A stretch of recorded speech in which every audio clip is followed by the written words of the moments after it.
Monday, the 18th May 2025, I received intelligence reports that President William Ruto had ordered that I be dealt with once and for all. And since the goons sponsored by the state on several occasions had failed, police and other state security agencies had to come in.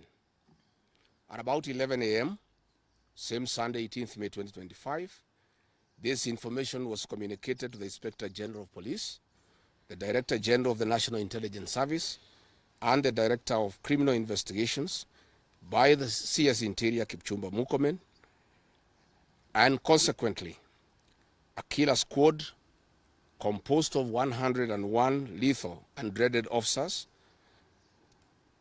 from the administration police and seconded to the National Intelligence Service, accompanied by officers from the DCI, the Anti-Terrorism Police Unit, the General Service Unit, and the regular police were deployed. This killer squad have been carrying out extrajudicial killings and abductions. Yesterday, they were mobilized and cordoned off and blocked all exits from Gatanga constituency. This squad was armed to the teeth and hooded and with masks to conceal their identity because of the heinous acts they wanted to commit on us. This is despite that there are existing guidelines from the High Court that officers should be in uniform and not conceal their identity. At about 2:30 p.m., we received further intelligence from the deployed patriotic officers who are not in agreement with the information that they had clear instructions to plant arms and weapons in our convoy to provide evidence to arrest us and get evidence that they could charge us with in court. After about 30 minutes, the killer squad was joined by their counterparts who are highly trained in the use of biological weapons. Their instructions were to poison me through inhaled chemicals that would paralyze my brain within 3 months. This was the intent and the purpose of the whole operation. My team and I sought alternative routes as guided by the deployed security personnel, majority of whom are our supporters and opposed to what is going on. We have credible information that President Ruto has directed that my private security personnel be disarmed and be targeted for withdrawal of their licenses so that they can leave me vulnerable to allow room for goons to attack and possibly eliminate me. President William Ruto has expressed ungovernable anger that the state-sponsored goons are being overpowered by my private security personnel who are licensed gun holders. President Ruto is furious that the people of Kenya have not forgotten about the Kiambaa church massacre, where children and women were tortured in the 2007 and /8 post-election violence, and is unhappy that I keep on reminding the people of Kenya of the heinous act. I want to say that although Kenyans forgive each other, they cannot forget this, and there is nothing the president can do about it. The president was also utterly livid that I exposed his grabbing of 5-acre piece of land inside Gong Forest, where he intends to put a private hotel. About my statement on post-election violence, this was a precautionary statement and not incitement. It is based on historical facts and past electoral experiences of 1992, 1997, and 2007 controversial elections that we must have a free and fair election in 2027. It is my civic duty as a leader to remind the IEBC, all agencies and institutions charged with election management, that they must deliver free, fair, verifiable, and credible election.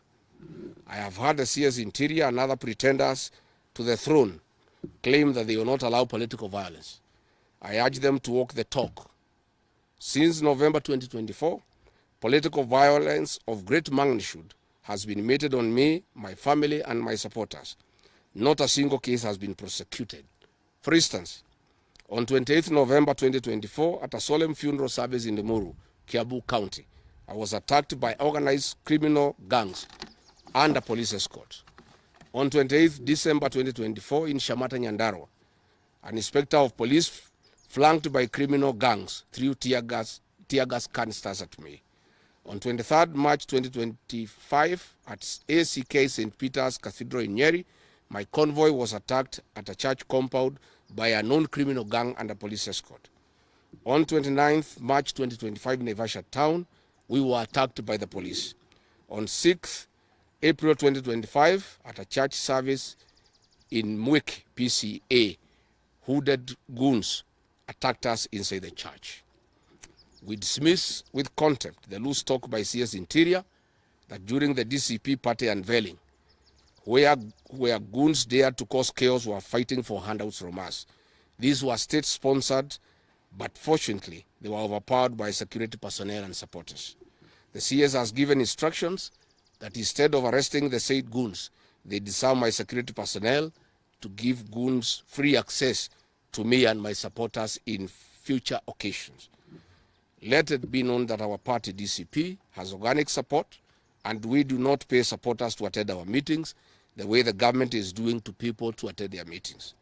Finally, let me assure the planners of this violence that you will not stop the cause of the people of Kenya. The one-term movement and the DCP party popularity will not be stopped and will not be slowed down. The cause to liberate Kenya is not about Rigathi Gachagua. All the leaders with me. Wasting time and resources to stop me is a zero-sum game. The people of the Republic of Kenya have said that lies must stop, roads must be built, corruption must stop, abductions and extrajudicial killings must stop, education and health systems must work. They are some of the things that are making the people of Kenya restless. We are putting our supporters on high alert that they have the right to express their frustrations if injustice is meted on us. My supporters and I will not be cowed or intimidated by the use of the criminal justice system to manage politics. The drama of waylaying us on roads should be stopped. If the government knows that I have committed a crime known under the laws of Kenya and identified in the penal code, they know all my homes. And I'm here. They know my Wamanyoro home. They don't need to waylay me on the road. Let them just come here, and if you have committed a crime, they can come and arrest me and take whatever action that they want to take. That is the end of the statement. Iko swali? Yes. Yes.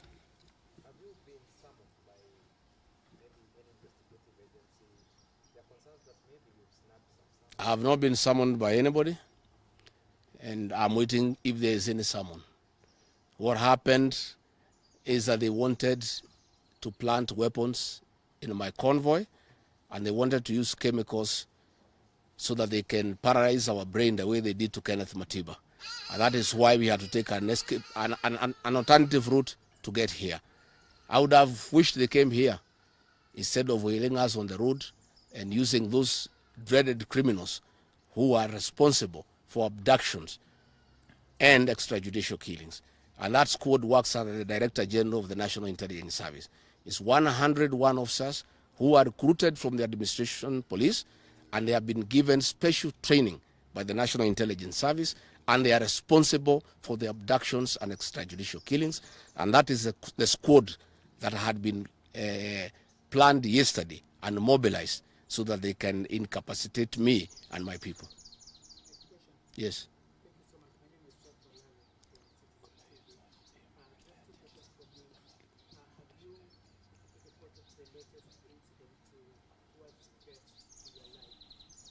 Report to who?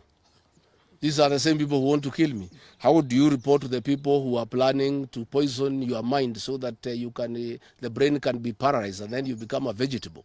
I cannot report. And I wrote to the Inspector General of Police and the Director of Criminal Investigations. Instead of answering the issues I had raised, told me to report to the next police station.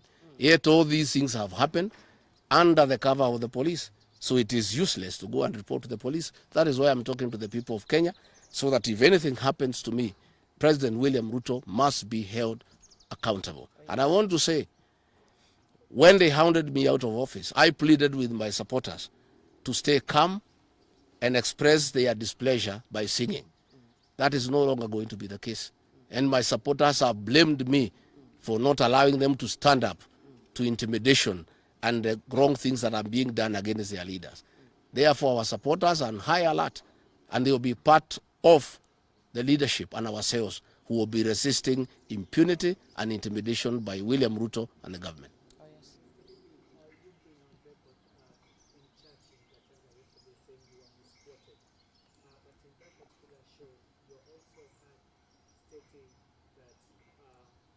Should the elections be rigged in 2027, then it's going to be worse than how it was. I didn't say I was misquoted. I said the interpretation is wrong. People are not interpreting what I said correctly. Mine is a cautionary statement. And history is very important. During the finance bill of 2024, I did caution President William Ruto and the cabinet that it will bring problems because I listened to the people of Kenya. When a member of parliament from Rift Valley says that even if the votes are not enough, they will know how to manufacture them. When another leader from Rift Valley says they can rule for 24 years. These are the things that have put the people of Kenya on notice, and people are speaking. And as a responsible leader, I must caution IBC that the people of Kenya are saying, please don't try. And we are saying we must draw parallels from history. And all I was saying is that that has happened before in 2007, and it is possible it can happen now. And I was asking IBC to be patriotic enough to make sure they don't put the country into a crisis. That is all I did. I did not ask anybody to cause violence. I did not say people will fight each other. I just said, let's be careful.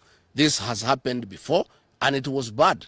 And from the way people are speaking, it could be worse. That is all I said. Yes, Waweru.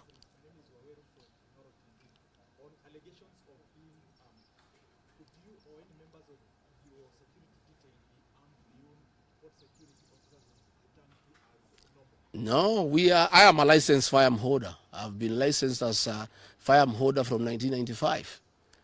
Officers who helped me are licensed firearm holders within the provisions of the law. We don't carry any illegal weapons. In this country, civilians are allowed to have firearms. And since the government withdrew security around me, and there has been so many attacks against me, it was my responsibility to put up a team of civilian firearm holders to escort me around. And there is nothing that is illegal, and there is nothing that is wrong. Tumesikizana? Asanteni sana.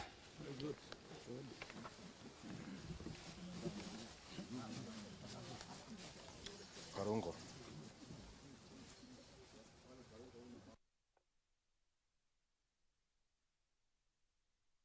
Followed our client to the EACC headquarters, but unfortunately we are not allowed by the EACC officers to access our client. They say that they are brought him for statement recording, but is not allowed to access any legal facility by the EACC. When we ask them why we are not able to access the client,